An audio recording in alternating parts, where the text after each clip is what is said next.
Bonjour tout le monde, ici Lucinda Gabriel. Donc aujourd'hui, on est le 5 février 2023. Aujourd'hui, je suis toujours à Bella Coola, au Nouveau-Brunswick, en Colombie-Britannique. Et c'est ça. Donc, j'espère que vous avez passé une bonne semaine. Et moi, cette semaine, je veux terminer un petit peu ce que j'ai commencé sur le sujet du mariage il y a peut-être quoi, un mois maintenant. C'est la quatrième vidéo dans une série que j'ai faite. Les trois dernières vidéos concernaient la préparation des noces, qui ressemble aussi à la préparation des noces de l'agneau. Donc, la deuxième, c'est à la préparation du mariage. Et euh, la semaine passée, j'ai fait une vidéo sur le mariage en vue de l'éternité. C'était la partie 1 de 2. Et j'ai parlé plutôt des choses générales. Et je vous encourage fortement à aller écouter cette vidéo-là si vous ne l'avez pas encore écoutée. Donc, ça parle de notre premier amour. Ça parle de chercher d'abord le royaume de Dieu, de reconnaître c'est qui notre ennemi et tout ça. Et ce soir, je veux vous parler plutôt du rôle du mari et de la femme. Donc, c'est quoi le rôle une fois qu'on est marié? Donc, beaucoup de mariages aujourd'hui sont très différents de ce que Dieu avait initialement prévu. D'une part, le mariage a été conçu pour être entre un homme et une femme, comme je l'ai répété souvent, et cela n'a pas changé dans la pensée de Dieu. La Bible est claire et Dieu est le même hier, aujourd'hui et éternellement. Donc, il ne changera pas d'avis sur tout ce qu'il a déjà dit dans la Bible. N'oubliez pas que la culture est dictée par le diable. Et ne vous y trompez pas.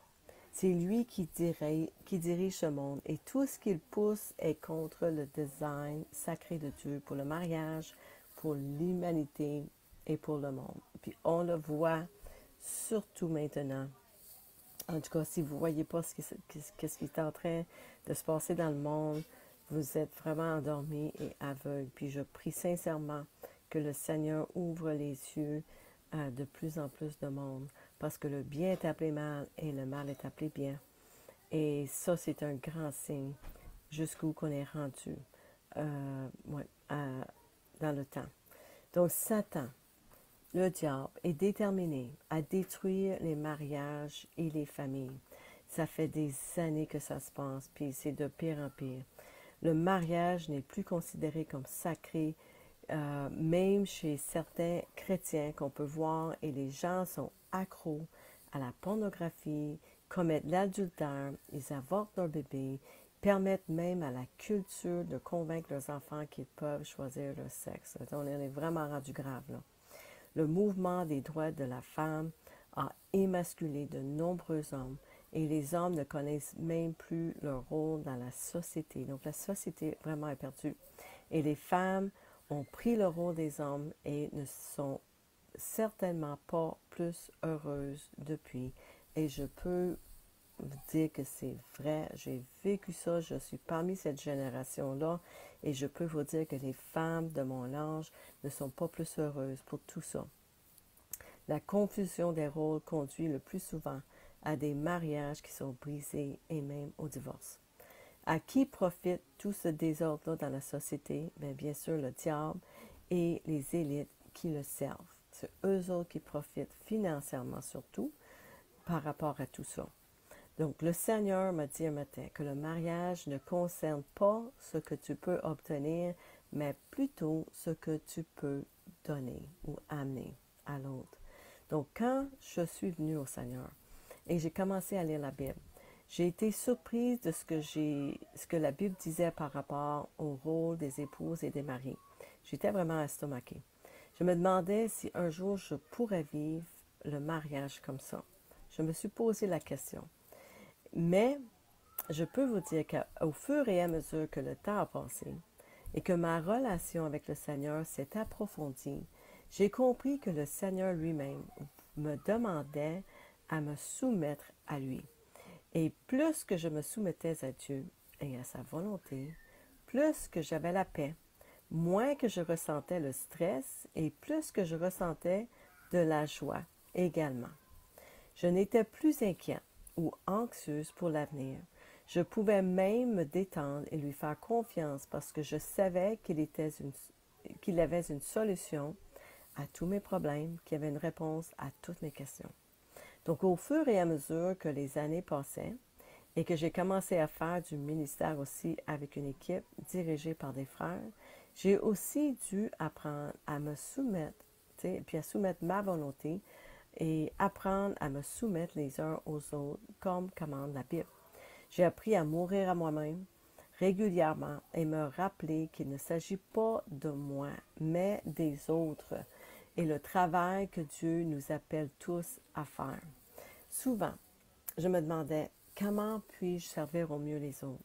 Comment puis-je mieux contribuer? Comment puis-je alléger la charge de l'équipe? Et comment puis-je servir au mieux les autres? Donc, ce sont toutes les mêmes questions que les épouses et les maris devraient se poser pour fonctionner dans un mariage.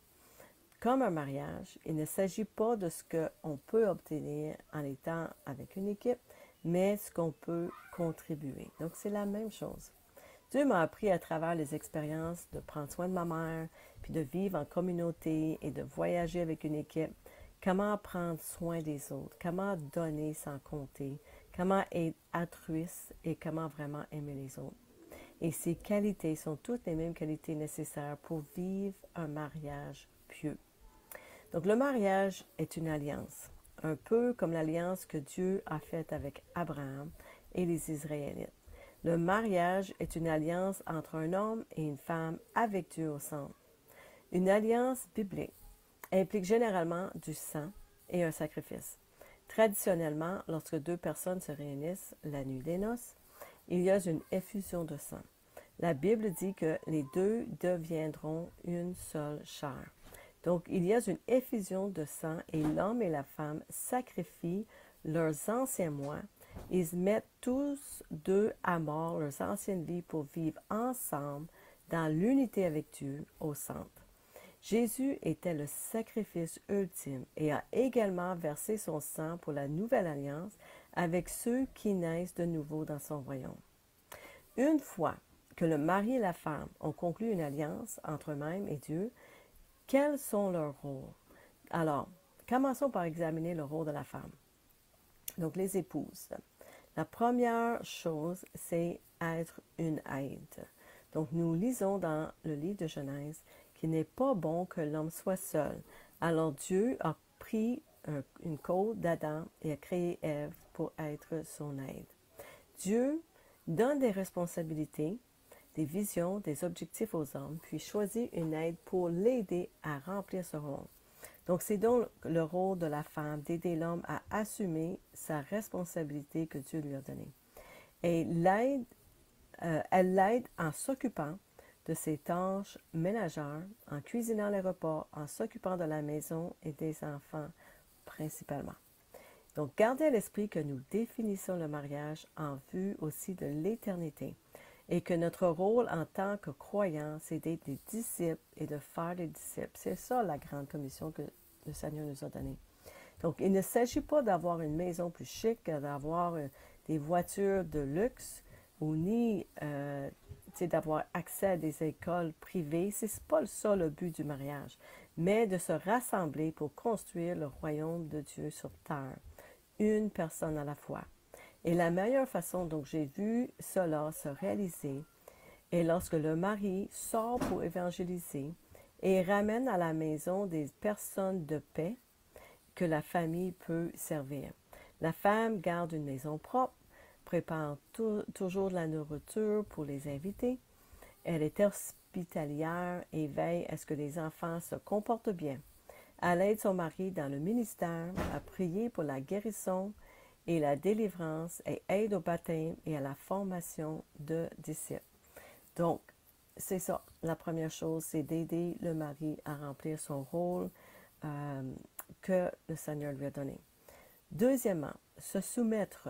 Éphésiens 5, verset 21.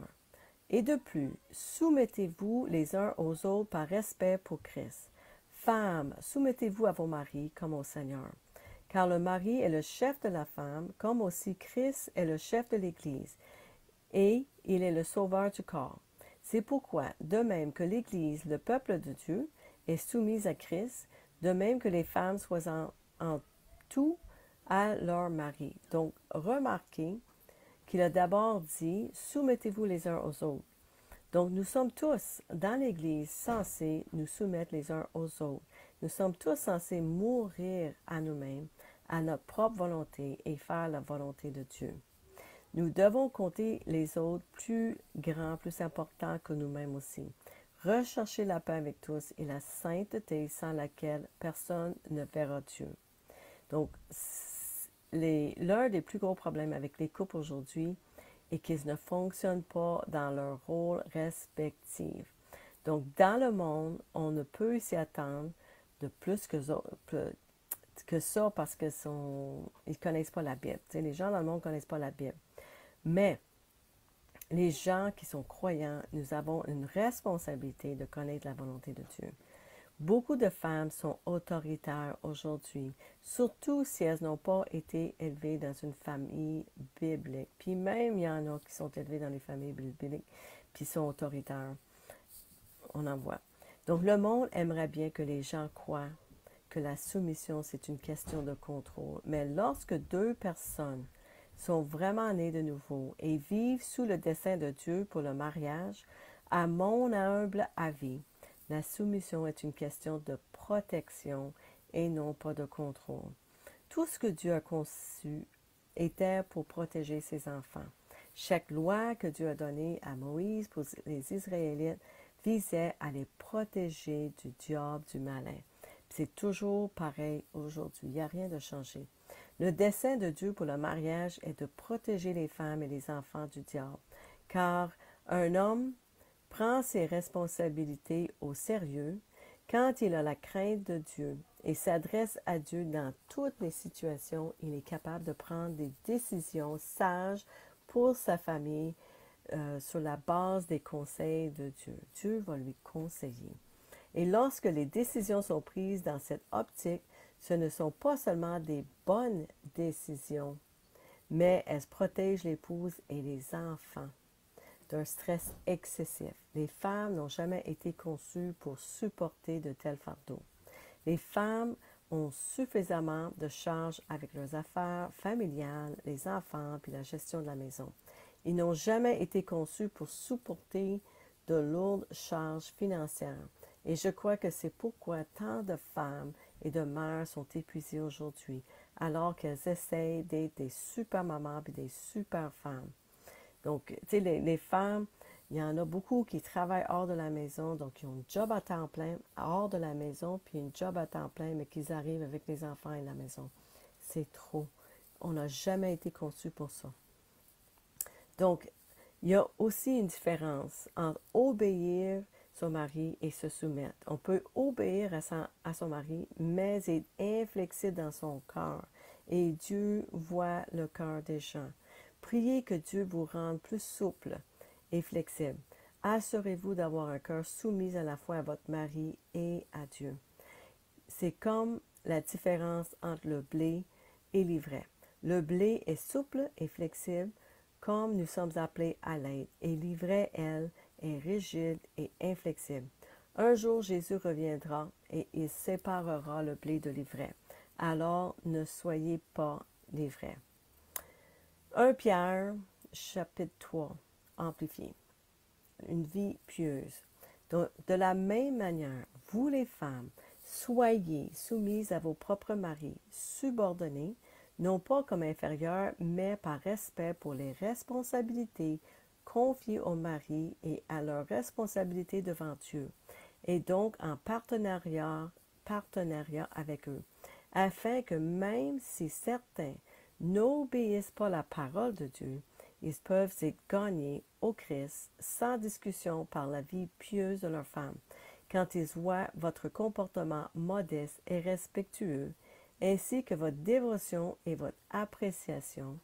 Aimez votre mari, encouragez-le et jouissez-en comme une bénédiction de Dieu.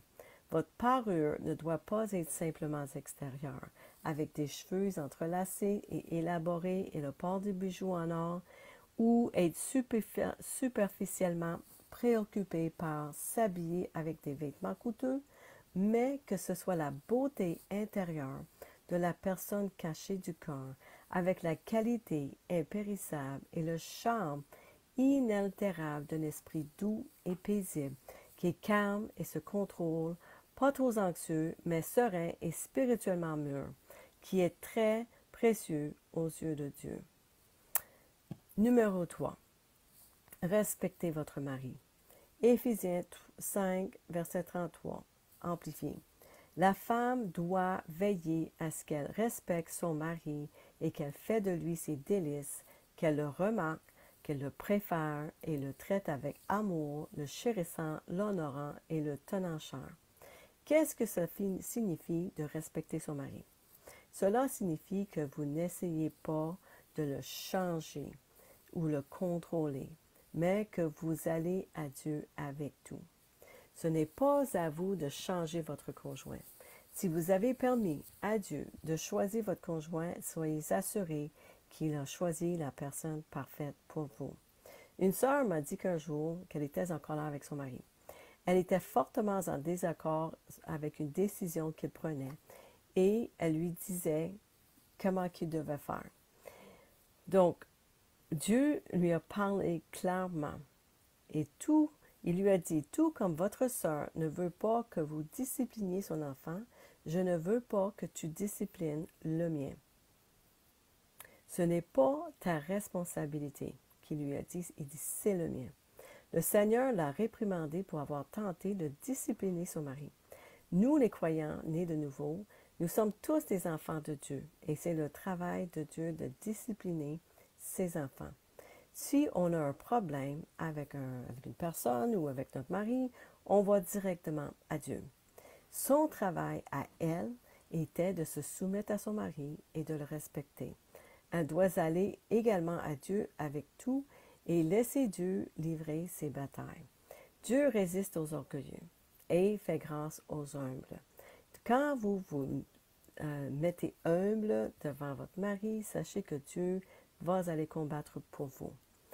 La deuxième partie du verset amplifié se dit « Prends plaisir à ton mari, remarque-le, préfère-le et traite-le avec amour, chéris-le, honore-le et tiens-le à toi. » Donc, si vous continuez à voir votre mari à travers les yeux du Seigneur avec amour, vous resterez amoureux et unis ensemble.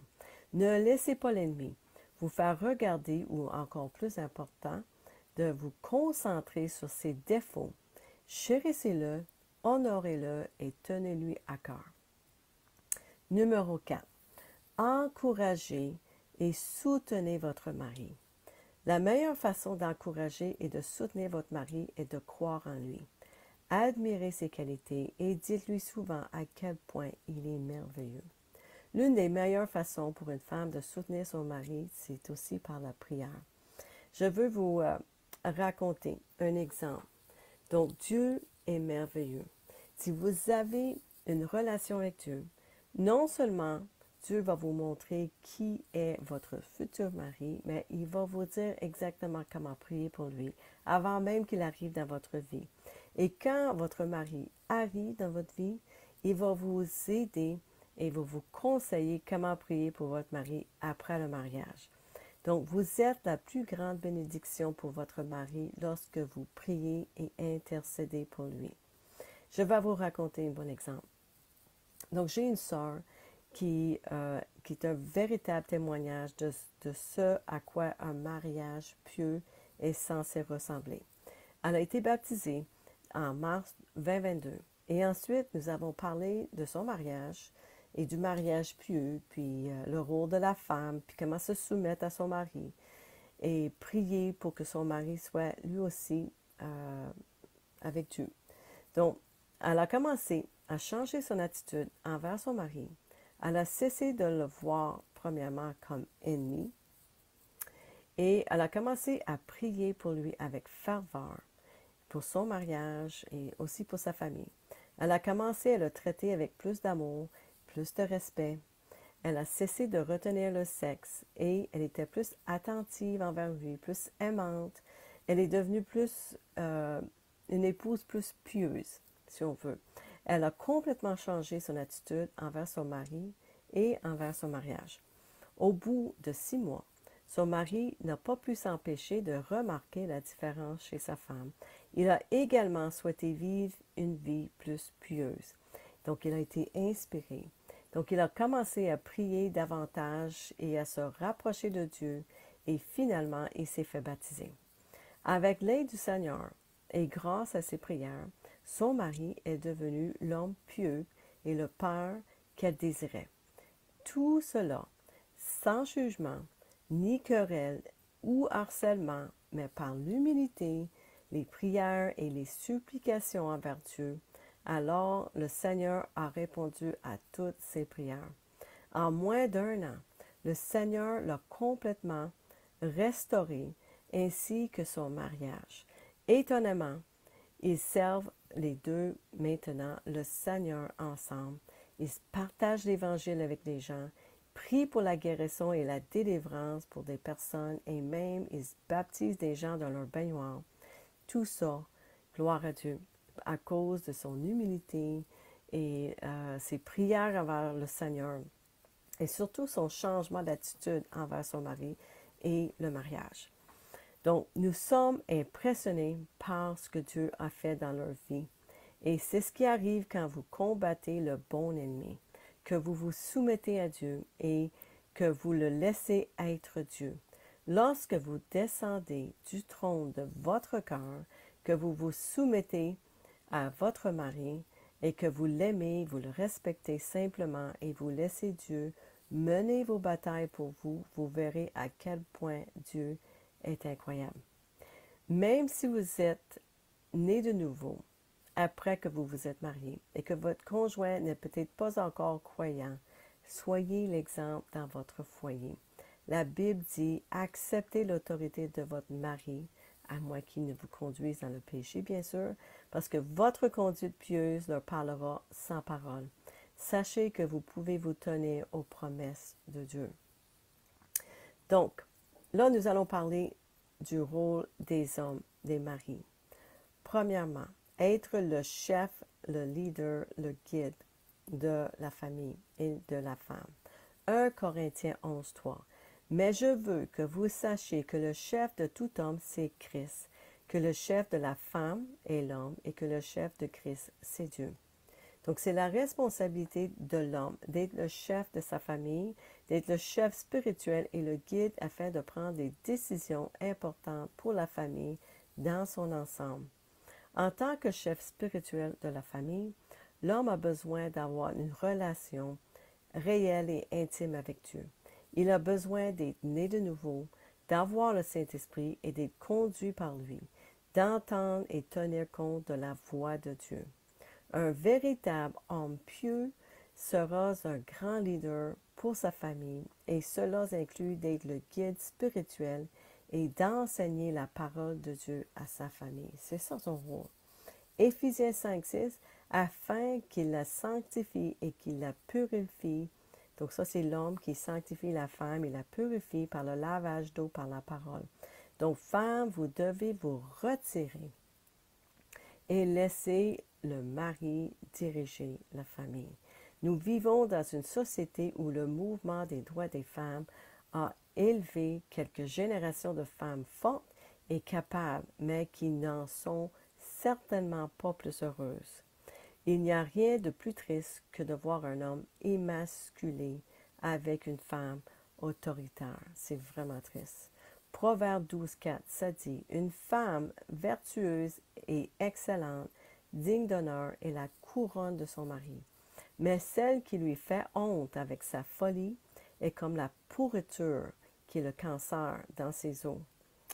Donc, numéro 2, rôle des hommes, aimez votre femme. Éphésiens 5:25, Marie, aimez vos femmes comme le Christ a aimé l'Église et s'est donné pour elle. Comment Jésus s'est-il donné pour nous, les croyants qui sommes l'Église?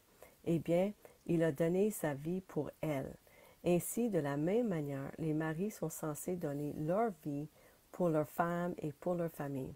Il ne s'agit plus de vous et de vos désirs, les hommes, mais de l'alliance que vous avez conclue avec votre femme la journée de votre mariage.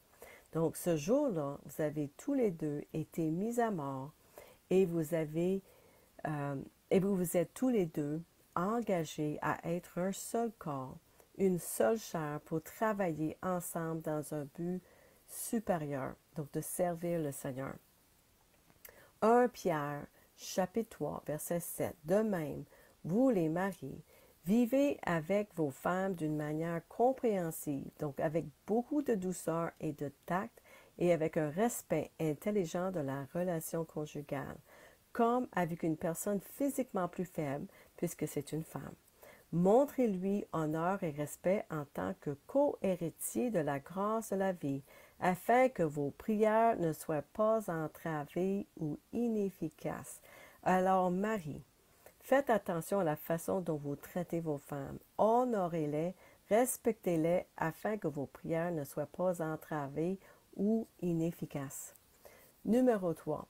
Protégez et nourrissez, chérissez les femmes. Donc, Éphésiens 5, 29, même ainsi, les maris devraient et sont moralement obligés d'aimer leur propre femme, comme étant, en un sens, leur propre corps. Celui qui aime sa propre femme s'aime lui-même, car personne n'a jamais haï son corps, mais au lieu de cela, il le nourrit, le protège et le chérit, tout comme Christ le fait pour l'Église, parce que nous sommes les membres, les parties de son corps. Ainsi, tout comme le Christ Jésus nous nourrit, nous protège et nous chérit, nous, son épouse et son corps, les maris doivent nourrir, protéger et chérir leur femme. Donc, demandez à Dieu comment vous pouvez faire cela. Comment pouvez-vous nourrir votre femme? Comment pouvez-vous la protéger au mieux? Et comment pouvez-vous mieux lui démontrer que vous la chérissez? Numéro 4. Pourvoir pour la femme et votre famille. 1 Timothée 5,8. Mais si quelqu'un ne pourvoit pas aux siens, et surtout ceux de sa maison, il a renié la foi et il est pire qu'un incroyant. Donc, l'un des principaux rôles d'un mari est de subvenir aux besoins de sa famille. Femmes, les maris ont besoin de se sentir virils. Et l'une des façons dont il peut le ressentir, c'est lorsque vous lui permettez de remplir son rôle de pourvoyeur. C'est tellement important. Il y a tant à dire sur ce sujet. Je pourrais faire une vidéo juste là-dessus. Mais je vais rester là pour aujourd'hui. Mais en résumé, je veux que vous vous rappelez que les maris, leur rôle, c'est de diriger, aimer, protéger et pourvoir. Et les femmes doivent aider, respecter, se soumettre et encourager. Donc, c'est ça les rôles principaux d'hommes et de femmes. Là, je vais parler de quelque chose que je crois que le Seigneur veut que je vous parle. C'est important et je veux vous parler du sexe. Donc, rapidement, court et touchant, ça va être sur le sexe. Donc, l'une des choses, c'est que tant de femmes et certains hommes s'abstiennent d'avoir des relations sexuelles pour punir leur partenaire. C'est l'une des choses les plus accablantes que vous puissiez faire en tant que couple. Puis, ça se passe dans les couples dans le monde, mais en tant que chrétien, c'est pas ce qu'on est appelé à faire. C'est écrit dans le lettre de Paul aux Corinthiens, 1 Corinthiens, chapitre 7. Le mari doit satisfaire les besoins sexuels de sa femme, et la femme doit satisfaire les besoins de son mari. La femme donne autorité sur son corps à son mari, et le mari donne autorité sur son corps à sa femme. Ne vous privez pas l'un de l'autre des relations sexuelles, à moins que vous ne soyez tous les deux d'accord pour vous abstenir d'intimité sexuelle pendant un temps limité afin de pouvoir vous consacrer plus complètement à la prière. Ensuite, vous devriez vous réunir à nouveau afin que Satan ne puisse vous tenter à cause de votre manque de maîtrise de soi. Donc, voyez-vous, que même Paul ici, il vous parle que Satan ne puisse vous tenter. C'est toujours, toujours, toujours pour protéger tout ce qui est écrit dans la Bible. J'ai rencontré une sœur qui m'a dit que lorsqu'elle s'est repentie et qu'elle a cessé de punir son mari de cette manière, puis qu'elle a cessé de voir son mari comme l'ennemi, qu'elle a plutôt commencé à prier pour lui et qu'elle a commencé à plutôt réprimander le véritable ennemi, le diable, tout son mariage a changé. Ils sont plus heureux qu'ils ne l'ont jamais été. Ils sont unis dans l'amour et la paix comme jamais auparavant. Lorsqu'un époux ou une épouse punit l'autre en refusant d'avoir des relations sexuelles, cela pousse inévitablement l'autre partie à se tourner vers le péché. C'est ça là, qui est grave. Là. C'est que l'autre va se tourner vers le péché, que ce soit la masturbation, la pornographie ou l'adultère. Et la Bible est claire que nous ne devons pas conduire les autres envers le péché. Luc chapitre 17, versets 1 à 3. Jésus lui-même dit à ses disciples, « Il est inévitable qu'il y ait pour les hommes des occasions de chute, mais malheur à celui qui crée de telles occasions. Mieux vaudrait pour lui d'être précipité dans le lac avec une pierre de meule attachée au cou que de provoquer la chute de l'un de ses petits. » Là, il parle des enfants. Mais c'est la même chose que pour tout le monde. Nous ne devons pas amener les autres dans le péché. Prenez donc bien garde à vous-même, il dit. Si ton frère s'est rendu coupable d'une faute, reprends-le. Et s'il change d'attitude, s'il se repent, pardonne-lui. Donc cela signifie que nous ne devons pas entraîner les autres dans le péché, que ce soit en mangeant certains aliments, en buvant de l'alcool, en refusant des relations sexuelles à notre conjoint ou même en s'habillant avec des vêtements sensuels ou sexuels qui peuvent faire trébucher un frère. Nous devons être conscients de tout ce qu'on fait et de bien prendre garde à nous-mêmes, comme Jésus l'a dit. Donc, c'est ça. Permettez-moi de terminer avec 1 Corinthiens 13. L'amour. L'amour est patient. L'amour est plein de bonté, n'est pas envieux. L'amour ne se vante pas, il ne s'enfle pas d'orgueil, il ne fait rien de malhonnête, il ne cherche pas son intérêt, il ne s'irrite pas, il ne soupçonne pas le mal, il ne se réjouit pas de l'injustice, mais il se réjouit de la vérité. Il pardonne tout, il croit tout, il espère tout, il supporte tout, et l'amour ne meurt jamais. Donc, c'est ça, les amis, mon message pour ce soir. Donc, sur le mariage, j'espère que ça vous a béni, j'espère que ça vous a fait réfléchir.